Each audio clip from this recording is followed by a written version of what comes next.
ವೇದಿಕೆಯಲ್ಲಿ ಉಪಸ್ಥಿತರಿರುವಂತಹ ಈ ಭಾಗದ ಜಿಲ್ಲಾ ಕಾರ್ಯದರ್ಶಿ ಆಗಿರುವಂತಹ ಕಾಮ್ರೇಡ್ ಮಹೇಶ್ ಪತ್ತಾರ್ ಅವರೇ, ವಕೀಲರ ಸಂಘದ ಮುಖಂಡರಾಗಿರುವಂತಹ ಕಾಮ್ರೇಡ್ ಕೋರಿಮಠ್ ಅವರೇ, ಹಾಗೂ ರೈತ ಸಂಘಟನೆ ಮುಖಂಡರಾಗಿರುವಂತಹ ಕಾಮ್ರೇಡ್ ಸೊಪ್ಪಿನವರವರೇ, ಬಿಸಿ ಊಟ ಅಂಗನವಾಡಿ ಸಂಘಟನೆಯ ಮುಖಂಡರಾಗಿರುವಂತಹ ಕಾಮ್ರೇಡ್ ಯಮುನಾರ್ ಅವರೇ, ಹಾಗೂ ಎಲ್ಲ ಸಂಗಾತಿಗಳೇ ಮತ್ತು ಈ ಭಾಗದ ವಿವಿಧ ಕಡೆಯಿಂದ ಬಂದಿರುವಂತಹ ಅಂಗನವಾಡಿ, ಬಿಸಿ ಊಟ, ಆಶಾ ಎಲ್ಲ ನೌಕರ ಬಂಧುಗಳೇ, ನಾವು ಇವತ್ತು ಹೋರಾಟಕ್ಕೆ ಇಲ್ಲಿ ಬಂದಿರುವಂತಹ ಪ್ರಮುಖವಾದಂತಹ ಉದ್ದೇಶ ಸುಮ್ಮನೆ ಹುಬ್ಳಿ ನೋಡ್ಲಿಕ್ಕೆ ಬಂದಿದೀವ ನಾವು ಇಲ್ಲ.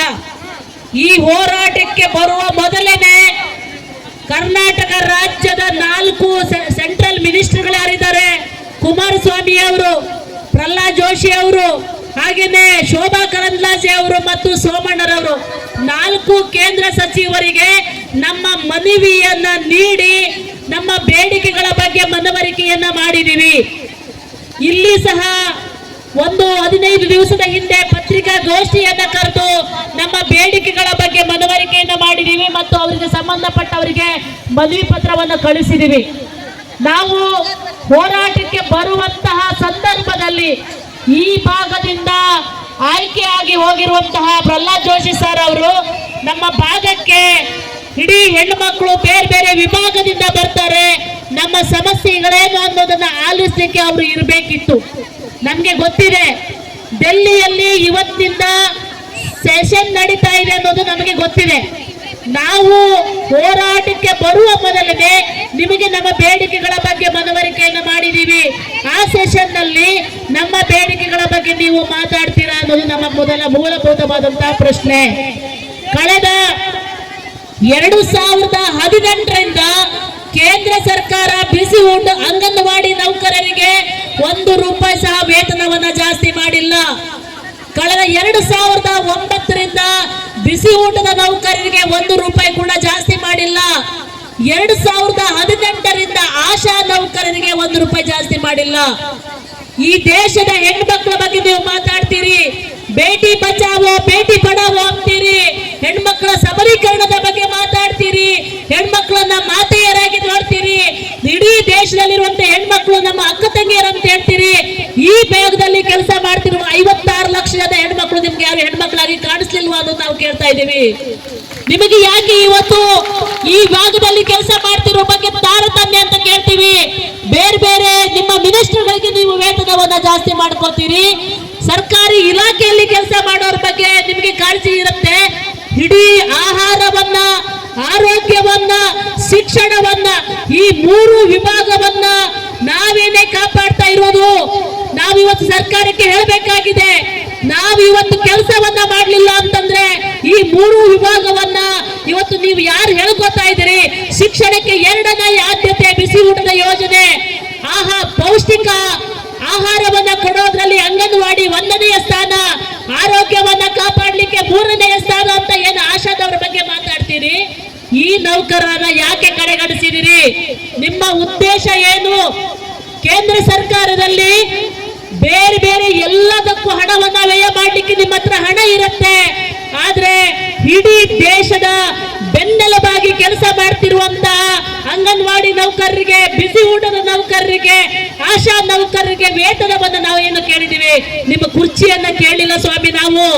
ನಾವು ಕೇಳ್ತಾ ಇರೋದು ನಮ್ಮ ಹೊಟ್ಟೆಯನ್ನ ಕಟ್ಕೊಳ್ಳಿಕ್ಕೆ, ನಮ್ಮ ಮನೆಯಲ್ಲಿರುವಂತ ಜನರನ್ನ ನಾವು ಸಾಕ್ಬೇಕಾಗಿದೆ, ನನ್ನ ಕುಟುಂಬವನ್ನ ನಾವು ನಿರ್ವಹಣೆ ಮಾಡಬೇಕಾಗಿದೆ, ನಮ್ಮ ಮಕ್ಕಳಿಗೂ ಒಳ್ಳೆಯ ಶಿಕ್ಷಣವನ್ನ ಕೊಡಬೇಕಾಗಿದೆ.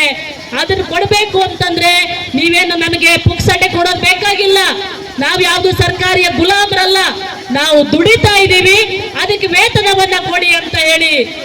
ನೀವು ಅದರ ಬದಲಿಗೆ ಏನ್ ಮಾಡ್ತೀರಿ? ಇವತ್ತು 29 ಕಾನೂನುಗಳನ್ನ 4 ಸಂಹಿತೆಗಳಾಗಿ 2020-21ರಲ್ಲಿ ಜಾರಿ ಮಾಡಿದ್ರಿ. ನೀವು ಕೋವಿಡ್ ಸಂದರ್ಭದಲ್ಲಿ ಮಾಡ್ಲಿಕ್ಕೆ ಹೊರಟ್ರಿ.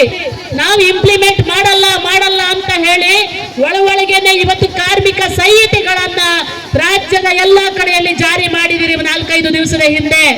ಏನು ಅದರ ಉದ್ದೇಶ? ಕಾರ್ಮಿಕರು ನಿಮ್ಮ ಗುಲಾಮರಾಗಿ ಕೆಲಸವನ್ನ ಮಾಡಬೇಕಾ? ಕಾರ್ಮಿಕರು ಹೋರಾಟವನ್ನ ಮಾಡಲಿ ಮಾಡ್ಬೇಕಾಗಿರುವಂತ ಹಕ್ಕನ್ನ ಇವತ್ತು ನೀವು ಕಸಿತಾ ಇದ್ದೀರಿ. ನಮಗೆ ಸಂಘವನ್ನ ಕಟ್ಕೊಳ್ಳುವಂತ ಹಕ್ಕನ್ನ ನೀವು ಇವತ್ತು ಕಸಿತಾ ಇದ್ದೀರಿ. ನಿಮ್ಮ ಉದ್ದೇಶ ಏನು? ನಾವಿವತ್ತು ಸರ್ಕಾರಕ್ಕೆ ಕೇಳ್ತಾ ಇದ್ದೀವಿ. ಕೇವಲ 600 ರೂಪಾಯಿ ಬಿಸಿ ಊಟದವರಿಗೆ ಕೊಡ್ತಾ ಇರೋದು ಕೇಂದ್ರ ಸರ್ಕಾರ. ಅಂಗನವಾಡಿಯವರಿಗೆ 2,000 ರೂಪಾಯಿ ಮಾತ್ರ ಕೊಡ್ತಾ ಇರೋದು ಇವತ್ತು ಕೇಂದ್ರ ಸರ್ಕಾರ. ಆಶಾ ನೌಕರರಿಗೆ ಕೇಂದ್ರ ಸರ್ಕಾರ ಕೊಡ್ತಾ ಇರೋದು 2,000 ರೂಪಾಯಿ. ಇವತ್ತಿನ ಬೆಲೆ ಏರಿಕೆಯಲ್ಲಿ ಇದನ್ನ ವೇತನ ಅಂತ ಹೇಳ್ತಿರೋ ನಿಮ್ಮ ದೃಷ್ಟಿಕೋನದಲ್ಲಿ ಅಂಗನವಾಡಿಯವರನ್ನ ಗೌರವಧನ ಅಂತ ಹೇಳ್ತೀರಿ, ಬಿಸಿ ಊಟದವರಿಗೆ ಸಂಭಾವನೆ ಅಂತ ಹೇಳ್ತೀರಿ, ಆಶಾದವರಿಗೆ ಪ್ರೋತ್ಸಾಹಧನ ಅಂತೀರಿ. ಏನದರ ಉದ್ದೇಶ? ಮೂಲವಾಗಿ ನೌಕರರಿಗೆ ಕೊಡಬೇಕಾಗಿರುವಂತಹ ವೇತನವನ್ನೇ ಕಡೆಗಣಿಸಿ ಇವತ್ತು ಗುಲಾಮರಾಗಿ ದುಡಿಸ್ತಾ ಇದ್ದೀರಿ. ಇವತ್ತು ನಾವು ತೀರ್ಮಾನವನ್ನ ಮಾಡಿದ್ದೀವಿ. ಕರ್ನಾಟಕ ರಾಜ್ಯವನ್ನ ಭೌಗೋಳಿಕವಾಗಿ 4 ಭಾಗವಾಗಿ ಮಾಡಿ ಆಯಾ ವ್ಯಾಪ್ತಿಗೆ ಬರುವಂತಹ ನಮ್ಮ ಕೇಂದ್ರ ಸಚಿವರ ಆಫೀಸಿನ ಎದುರುಗಡೆಗೆ ನಾವು ಹೋರಾಟವನ್ನ ತೀರ್ಮಾನ ಮಾಡಿದ್ದೀವಿ. ಬೆಂಗಳೂರಿನಲ್ಲಿ ಫ್ರೀಡಂ ಪಾರ್ಕ್ ನಲ್ಲಿ ನಡೀತಾ ಇದೆ, ಮಂಡ್ಯದಲ್ಲಿ ಡಿಸಿ ಕಚೇರಿ ಆವರಣದಲ್ಲಿ ನಡೀತಾ ಇದೆ, ತುಮಕೂರಿನಲ್ಲಿ ಪ್ರವಾಸಿ ಮಂದಿರದಲ್ಲಿ ವಿ ಸೋಮಣ್ಣರವರ ಆಫೀಸ್ ಇರೋದು, ಅಲ್ಲಿನೇ ಹೋರಾಟ ನಡೀತಾ ಇದೆ. ಸಾವಿರಾರು ಜನರು ಇವತ್ತು ಹೋರಾಟಕ್ಕೆ ಇಳಿದಿದ್ದಾರೆ. ನಾವು ತೀರ್ಮಾನ ಮಾಡಿದೀವಿ, ಇವತ್ತು ಬರುವಂತಹ ಬೇರೆಯವ್ರ ತರ ನಾವು ಹೋರಾಟಗಳಿಗೆ ಕರ್ಕೊಂಡ್ ಬರ್ಬೇಕಾದ್ರೆ ಅಥವಾ ಯಾವುದೋ ಒಂದು ಕಾರ್ಯಕ್ರಮ ಮಾಡಬೇಕಾದ್ರೆ ದುಡ್ಡು ಕೊಟ್ಟು ಕರ್ಕೊಂಡ್ ಬರಲ್ಲ. ಇವತ್ತು ನಾವಿಲ್ಲಿ ಬಂದಂತವ್ರು ನಮ್ಮ ಹಣವನ್ನ ಖರ್ಚು ಮಾಡ್ಕೊಂಡು ಬಂದಿದೀವೋ ಇಲ್ಲ? ಹೋಗ್ಬೇಕಾ? ನೀವು ಯಾರಾದ್ರೂ ಹೋಗ್ಬೇಕು ಅಂತ ತೀರ್ಮಾನ ಮಾಡ್ಕೊಂಡು ಬಂದಿದ್ದೀರಾ? ನಾವು ತೀರ್ಮಾನ ಮಾಡಿದೀವಿ. ಇವತ್ತು ನಾವು ನಮ್ಮ ಮಿನಿಸ್ಟರ್ ಬಂದು ನಮ್ಮ ಮನವಿಯನ್ನ ಸ್ವೀಕಾರ ಮಾಡಿ ನಾನು 2026ರ ಬಜೆಟ್ ನಲ್ಲಿ ಈ 3 ವಿಭಾಗಕ್ಕೆ ವೇತನವನ್ನ ಜಾಸ್ತಿ ಮಾಡ್ತೀನಿ. ನಿಮ್ಮ ಬೇಡಿಕೆಗಳ ಬಗ್ಗೆ ನಾವು ಪ್ರಧಾನಮಂತ್ರಿಯವರ ಜೊತೆಗೆ ಚರ್ಚೆಯನ್ನು ನಡೆಸ್ತೀವಿ. ನಿಯೋಗವನ್ನ ಸಂಘಟನೆಯ ಮುಖಂಡರಿಗೆ ಪ್ರಧಾನಮಂತ್ರಿಯವರನ್ನ ಭೇಟಿ ಮಾಡಿಸಿ ನಿಮ್ಮ ಬೇಡಿಕೆಗಳ ಬಗ್ಗೆ ಚರ್ಚೆಯನ್ನ ಮಾಡಿಸ್ತೀವಿ ಅನ್ನುವರೆಗೂ ನಾವು ಇಲ್ಲಿಂದ ಕದಲ್ತೀವಾ? ತೀರ್ಮಾನ ಮಾಡಿದೀವಿ. ಕರ್ನಾಟಕ ರಾಜ್ಯದಲ್ಲಿರುವಂತ ಎಲ್ಲ ಅಂಗನವಾಡಿ ಕೇಂದ್ರಗಳನ್ನು ಸ್ಟಾಪ್ ಮಾಡಿದೀವಿ. ಇವತ್ತು ಸ್ವಲ್ಪ ಬರ್ಲಿಕ್ಕಿಂತ ಮುಂದೆ ಆಗ್ಬಹುದು, ಸಂಜೆವರೆಗೂ ನಮ್ ಜನ ಬರ್ತಾರೆ, ನಾಳೆನೂ ಬರ್ತಾರೆ, ನಾಡಿದ್ದು ಬರ್ತಾರೆ. ನಮ್ಗೆ ಮಾಧ್ಯಮ ಮಿತ್ರರು ಕೆಲವರು ಕೇಳ್ತಾ ಇದ್ರು, ಏನೋ ವ್ಯವಸ್ಥೆ ಇಲ್ಲ, ಏನ್ ಮಾಡ್ತೀರಿ ಪಾಪ ಹೆಣ್ಮಕ್ಳಿಗೆ ಅಂತ ಇದ್ರು. ನಾವು ಮೆಂಟಲಿ ಪ್ರಿಪೇರ್ ಆಗಿ ಬಂದಿದೀವಿ. ಅದ್ ಎಷ್ಟೇ ಕಷ್ಟ ಆದ್ರೂ ಕೂಡ, ಅದೆಂತ ಸಮಸ್ಯೆ ಆದ್ರೂ ಕೂಡ ನಾವ್ ಇಲ್ಲೇ ಇರ್ತೀವೋ ಇಲ್ಲ? ಆ ರೀತಿಯಲ್ಲಿ ನಮ್ಗೆ ಊಟ ಇಲ್ಲ ಅಂದ್ರೂ ಪರವಾಗಿಲ್ಲ, ನಿದ್ದೆ ಇಲ್ಲ ಅಂದ್ರೂ ಪರವಾಗಿಲ್ಲ, ನಮಗೆ ಶೌಚಾಲಯದ ಸಮಸ್ಯೆ ಆದ್ರೂ ಪರವಾಗಿಲ್ಲ, ನಾವೇನೋ ವ್ಯವಸ್ಥೆ ಮಾಡ್ಕೋತೀವಿ. ಆದ್ರೆ ಇಲ್ಲಿಂದ ಮಾತ್ರ ಹೋಗೋದಿಲ್ಲ. ಜನ ಜಾಸ್ತಿ ಆದ್ರೆ ನಾವು ರೋಡಿಗೆ ಹೋಗ್ಲಿಕ್ಕೆ ರೆಡಿ ಇದೀವಿ. ಹೋಗ್ತೀವ ಇಲ್ಲ? ನಮ್ಗೆ ಇಲ್ಲಿ ಕೊಟ್ಟಿದ್ದಾರೆ, ಇಲ್ಲಿ ಉಳಿಲಿಕ್ಕೆ ವ್ಯವಸ್ಥೆ ಮಾಡಿದ್ದಾರೆ, ಏನೋ ಒಂದ್ ಕಡೆ ಇರ್ರಿ ಅಂತ ಹೇಳಿ ಇರ್ತೀವಿ. ಸಂದರ್ಭ ಬಂದ್ರೆ ನೀವು ಕೂಡ ನಮ್ಮ ತಾಳ್ಮೆಯನ್ನ ಪರೀಕ್ಷೆಯನ್ನ ಮಾಡಬಾರ್ದು. ಪರೀಕ್ಷೆಯನ್ನ ಮಾಡಿದ್ರೆ ನಮಗೂ ಗೊತ್ತಿದೆ ಏನ್ ಮಾಡ್ಬೇಕು ಅನ್ನೋದನ್ನ. ಆ ರೀತಿಯ ನಾವು ಮಾನಸಿಕವಾಗಿ ಸಿದ್ಧರಾಗಿ ಇಲ್ಲಿಗೆ ಬಂದಿದ್ದೀವಿ. ನಮ್ಮ ಬೇಡಿಕೆ ಈಡೇರುವವರೆಗೂ ಕೂಡ ನಾವು ಇಲ್ಲಿಂದ ಕದಲೋದಿಲ್ಲ. ನಮ್ಮ ಇಲ್ಲಿಯ ರಾಜ್ಯ ಮುಖಂಡರುಗಳು ಇದ್ದಾರೆ, ಜಿಲ್ಲಾ ಮುಖಂಡರುಗಳು ಇದ್ದಾರೆ. ನಿಮಗೆ ಯಾವ ನಿರ್ದೇಶನವನ್ನ ಕೊಡ್ತಾರೆ ಆ ನಿರ್ದೇಶನ ಹಾಗೆ ಇಲ್ಲೇ ಕುತ್ಕೋಬೇಕು. ಆದಷ್ಟು ಒಳಗಡೆ ಬಂದು ಕೂತ್ಕೊಳ್ಳಿಕ್ಕೆ ಸಂಗಾತಿಗಳು ಪ್ರಯತ್ನವನ್ನ ಮಾಡಬೇಕು. ನಾವು ಇನ್ನು ಇಲ್ಲೇನೆ ಉಳಿತೀವಿ, ನಿಮ್ ಜೊತೆಲೇ ಇರ್ತೀವಿ, ನಾವೆಲ್ಲೂ ಹೋಗಲ್ಲ. ಆ ರೀತಿಯ ತೀರ್ಮಾನವನ್ನ ಮಾಡಿ ಹೋರಾಟಕ್ಕೆ ಬಂದಿದ್ದೀವಿ. ಹೋರಾಟವನ್ನ ಮುಂದುವರಿಸೋಣ. ಆ ಸಂದರ್ಭ ಅವ್ರು ಬಂದ್ಮೇಲೆ ಏನು ಉತ್ತರ ಕೊಡ್ತಾರೆ ಅಂತ ನೋಡಿ ನಾವು ತೀರ್ಮಾನ ಮಾಡೋಣ ಅಂತ ಹೇಳಿ ಮಾತಾಡ್ಲಿಕ್ಕೆ ಅವಕಾಶ ಕೊಟ್ಟಂತ ತಮ್ಗೆಲ್ಲರಿಗೂ ವಂದಿಸಿ ನನ್ನ ಮಾತನ್ನ ಮುಗಿಸ್ತೇನೆ.